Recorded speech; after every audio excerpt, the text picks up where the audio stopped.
ഇങ്ങോട്ട് കൊണ്ടെന്ന് തോന്നുന്നു ചേട്ടാ. അങ്ങോട്ടും ഉണ്ട്. ഇങ്ങോട്ടുണ്ട്, ഇങ്ങോട്ട് മാറി. ഈ ഭാഗത്തല്ല, ഇങ്ങോട്ട് പോവാ. ഇതെങ്ങനെയാന്ന് ഒത്തിരി പറഞ്ഞ സാധനം മാത്രം മാറി ചെല്ലുമ്പോൾ നമ്മൾ പല സ്ഥലത്തോട്ട് തിരി ഉണ്ടാകുള്ളൂ. പക്ഷേ അത്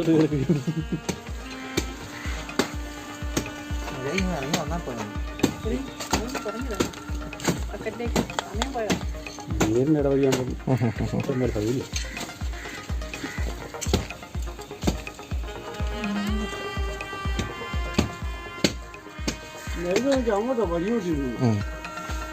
ആവശ്യത്തോടെ വലിഞ്ഞോണ്ട് അത് നമ്മൾ തല മാത്രം കാണുന്നുള്ളൂ. ചിലപ്പോൾ ബോഡി പുറത്തോട്ട് വേറെ വശത്തോട്ടായിരിക്കും കിടക്കുന്ന.